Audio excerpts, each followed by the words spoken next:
For years, the most powerful technologies in the world shared something in common. Governments tried to control who could access them. Nuclear technology, cryptography, advanced weapons. Now, for the first time, artificial intelligence may be joining that list. Just days after the release of one of Anthropic's most advanced AI systems, the United States government ordered access restricted for users outside the country, citing national security concerns. The question is not whether the government acted. The question is what made officials believe they needed to.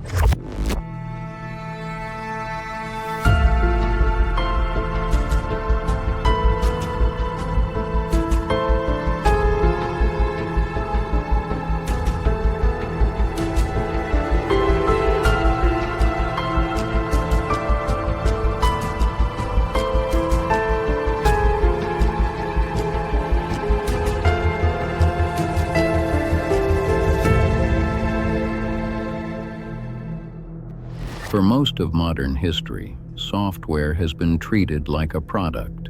It could be copied, distributed, downloaded, shared across borders with relatively little concern. The value was not in the software itself. The value was in how people chose to use it. Artificial intelligence is beginning to challenge that assumption. Because unlike traditional software, advanced AI systems are not simply tools. They are increasingly becoming sources of capability. And capability has always attracted the attention of governments. In June of 2026, reports emerged that the United States government had ordered restrictions on foreign access to Anthropic's latest generation of AI models. The models, known as Fable 5 and Mythos 5, represented some of the company's most advanced systems to date. According to reporting, officials raised concerns about national security implications and the possibility that certain capabilities could be misused if broadly distributed outside the United States. Anthropic disagreed with aspects of the assessment, but the company complied. And in doing so, a line may have quietly been crossed, not because an AI system was banned, not because it was shut down, but because access to intelligence itself appeared to be treated as something requiring strategic control. That is new. Historically, governments have restricted access to physical technologies, advanced semiconductors, military hardware, sensitive manufacturing equipment. The concern was tangible. A machine existed, a component existed, a weapon existed. Control the object and you control the capability. Artificial intelligence changes that equation. Because the capability is increasingly embedded in information, a model can exist inside a data center. A capability can be accessed remotely. The intelligence never physically crosses a border, yet the effect may still cross instantly. For decades, policymakers worried about the movement of hardware. Now they may be worrying about the movement of cognition, and that distinction matters. Because cognition scales differently than machinery. A factory can only build so many machines. A software model can serve millions of users simultaneously. A capability that once required physical infrastructure can suddenly become available anywhere an internet connection exists. And once that capability reaches a certain threshold, questions begin to emerge. Not about what the model is, but about what it enables. Supporters of advanced AI often describe these systems as productivity tools, research assistants, coding assistants, analytical systems capable of helping people solve complex problems.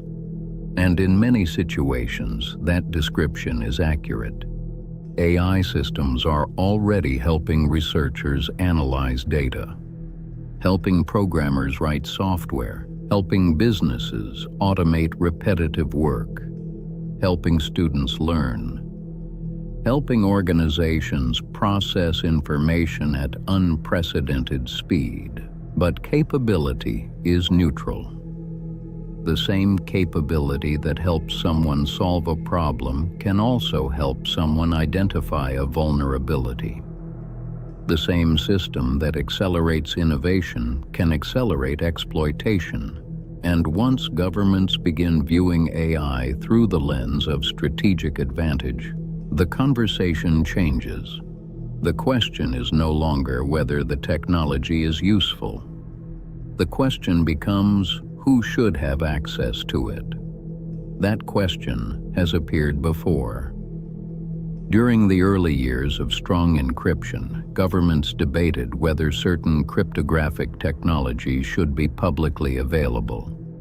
Officials argued that unrestricted access could create national security risks. Researchers argued that restricting access would limit innovation and weaken security overall.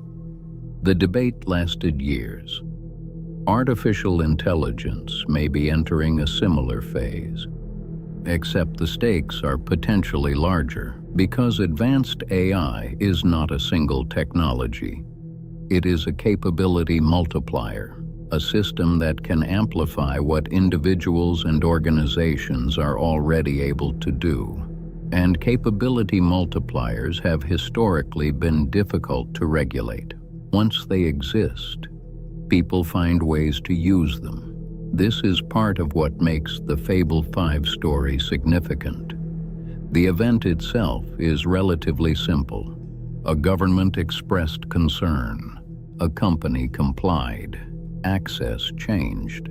But beneath that sequence lies a deeper shift. For years, discussions about AI regulation focused on safety, bias, misinformation, privacy, job displacement. Now another category is becoming increasingly visible. Geopolitics, national power, strategic competition. The possibility that advanced AI systems may become assets governments seek to control in the same way they control other forms of critical infrastructure. And perhaps that should not be surprising. Throughout history, transformative technologies have rarely remained neutral for long. Electricity transformed industry. Radio transformed communication. Nuclear technology transformed warfare. The internet transformed information. Each eventually became entangled with national interests. Each eventually became part of larger geopolitical calculations. Artificial intelligence may simply be following the same pattern. But there is something uniquely unsettling about this transition. Because unlike previous technologies, AI does not merely extend human capability, it increasingly performs tasks that once required human expertise: reasoning, analysis, planning, problem solving. The very activities societies traditionally associate with intelligence itself. And when intelligence becomes a strategic resource, the implications become difficult to predict. Consider what it means for a government to restrict access to a physical technology.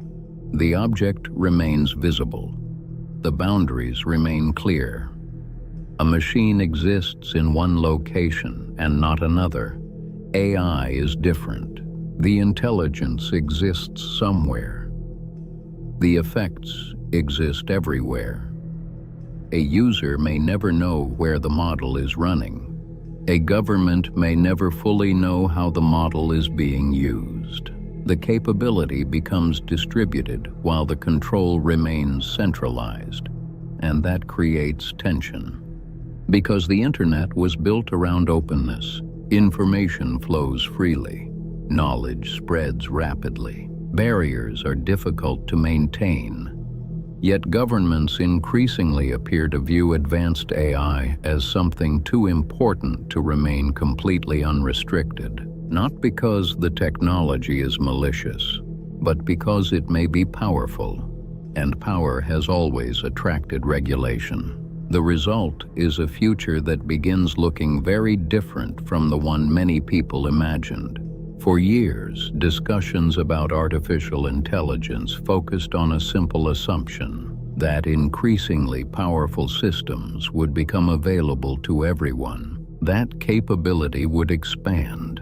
That access would expand. That intelligence itself would become abundant. The events surrounding Fable 5 suggest another possibility, a future where the most capable systems are not universally available, a future where access becomes selective, where advanced intelligence is treated less like software and more like strategic infrastructure. The question is whether that future remains temporary or whether it becomes the norm. Because once governments begin restricting access to capabilities, they rarely stop at one capability. The logic tends to expand. First, the most advanced systems, then the systems approaching those capabilities, then the technologies required to build them, then the infrastructure supporting them. The pattern is familiar. The only difference is the technology involved. And perhaps that is why this story matters, not because Fable 5 was restricted, not because Anthropic complied, but because the event offers a glimpse into how governments may increasingly view artificial intelligence, not as a product, not as a service, but as a strategic asset, a resource whose value extends beyond economics, beyond convenience, beyond productivity, into questions of power, security, and national advantage. The most unsettling part is not what happened. The most unsettling part is what it implies. If governments are beginning to treat intelligence itself as a controlled resource, then we may be entering a world where access to knowledge is no longer the defining question. Access to capability is, and that distinction may shape the future of artificial intelligence far more than the technology itself. This is Ghost in the BIOS, and until next time, stay human.